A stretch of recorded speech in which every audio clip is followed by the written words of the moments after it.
अगं बाई, काय डोकं आहे माझं सुद्धा. देव पाण्यात ठेवायचे आणि तांब्या आणि पाणी आतच विसरून आली. हेच सुचत नाहीये मला. अगं बाई भाऊजी, तुम्ही कधी आलात? वहिनी तुम्ही रडताय का? आणि देव का ठेवणार होतात पाण्यामध्ये? चिंता करण्यासारखं काही झालंय का? नाही, तसं काही नाहीये. वहिनी काय झालंय? मी तुमच्या मोठ्या भावासारखा आहे. अण्णा काही बोलला का? किंवा घरामध्ये काही? नाही अहो, तसं काहीच नाही झालेलं. पण काहीतरी घडलंय नक्की. अहो एवढ्या चिंतेत नसता तुम्ही, नेहमी हसतमुख असता.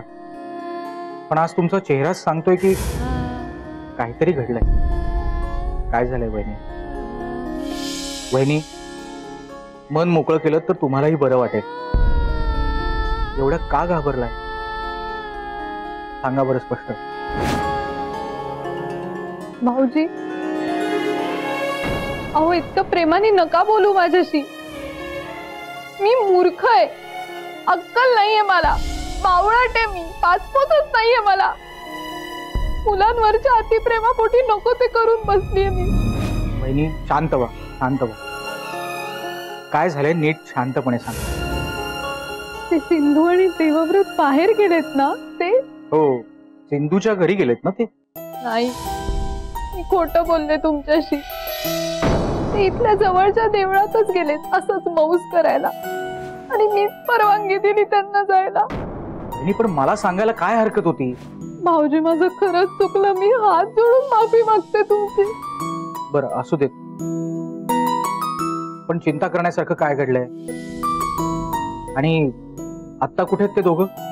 बघा ना, अहो खूप वेळ झाला, ते अजून आलेच नाहीयेत. आणि त्यात काय? विलास भाऊजी त्याच देवळात गेलेत असं गोदवंस म्हणत होत्या मला. तेव्हापासून नको नको ते विचार येत आहेत तो माझ्या मनात. तरी मी यांना पाठवलंय मुलांना शोधायला. पण हो वहिनी, का वागलात तुम्ही असं? हो, तो विलास आता कितीही चांगला वागला ना तरी. जाऊ दे, आता ही बोलत बसायची वेळ नाही. मला आप्पांच्या कानावर घालावं लागेल.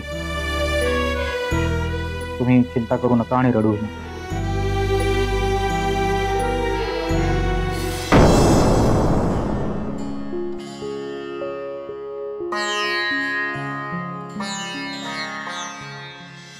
काय ग सुनबाई, तुझ्या भावाला काय झालंय आता?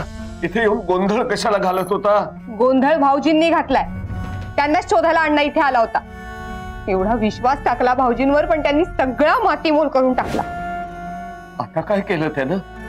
अहो, सिंधू आणि देवव्रत देवळात गेले होते, तेव्हापासून त्यांचा काहीच पत्ता लागत नाहीये. भाऊजी सुद्धा देवळात गेले होते, त्यामुळे त्यांनी त्या दोघांना काहीतरी केलं असणार असा अण्णाला संशय आहे. आणि म्हणूनच अण्णा इथे आला होता त्यांना शोधायला.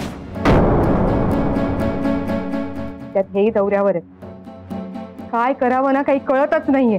अरे विलास, कपाळ करंट्या, माझ्या सांगण्यावरून दामोदरानं तुला सोडवून आणलं आणि तू त्याचे पांघे असे फेडतोयस. तरी मला त्याची लक्षणं बघून वाटलंच होतं की हा सुधारल्याचं फक्त नाटक करतोय. म्हणजे तुम्हाला हे सगळं आधीच माहित होतं? अहो, मग मला का नाही सांगितलं तुम्ही? मला असं नव्हतं म्हणायचं. मला म्हणायचं होतं की खोटं बोलू नका मामनजी. विलास भाऊजींचा स्वभाव बदलला नाहीये याची कल्पना आली होती ना तुम्हाला, मग का गप्प राहिलात तुम्ही? तुमच्या या स्वभावामुळे यांचा जीव जायची वेळ आली होती. हो, लक्षात येतंय का तुमच्या? तुम्ही का वागताय असे? मी स्वतः गळ घातली होती हो यांना, विलास भाऊजींना बाहेर काढा म्हणून, आणि तुम्ही मलाच फसवताय. मी एकच गोष्ट सांगते मामनजी, जर सिंधू आणि देवव्रताला काहीही झालं ना तर आप्पा तुम्हाला सोडणार नाहीत. तुम्हालाही नाही आणि विलास भाऊजींनाही नाही. अहो, लक्षात येत आहे का तुमच्या? कर्मणी दशा. देवा, तरी काय वाढून ठेवलेस ना नशिबात कुणास ठाऊक.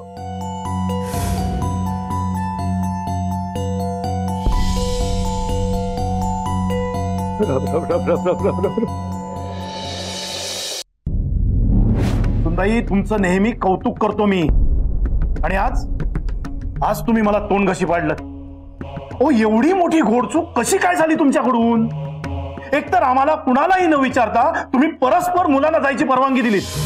त्यात दुपारी गोदू येऊन गेली तेव्हाच तुम्हाला समजलं होतं विलास देवळाकडे गेलाय. मग तेव्हा तरी सांगायचं होतं. मामन जेव खरंच चुकलं हो माझं. एवढा मोठा धोका लक्षातच आला नाही माझ्या. हो का सुनबाई, अगं जीव संकटात टाकलायस तू त्यांचा. अगं देवव्रत एकुलता एक वारस आहे या घराण्याचा, आणि सिंधू ती तर दुसऱ्याची पोरगी आपण सून म्हणून घरात आणली आहे. उद्या त्यांना काही झालं तर आपण कुणाला तोंड दाखवणार आहोत आणि कुणाकुणाला उत्तर देणार आहोत आम्ही. सुनबाई, अगं काय अवस्था करून टाकलीस का आमची या वयात. सुनबाई, हे बघा, हे सुधारक आले, समाजाला उपदेशाचे डोस पाजून आले. हो सुधारक, सापडला का घरचा पत्ता? आपल्या घरात काय चाललंय याची काही कल्पना आहे का तुम्हाला?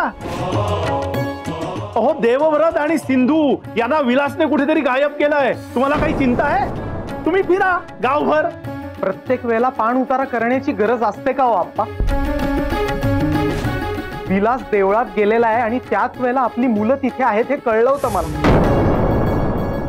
सरस्वतीने सांगितलं होतं मला सगळं.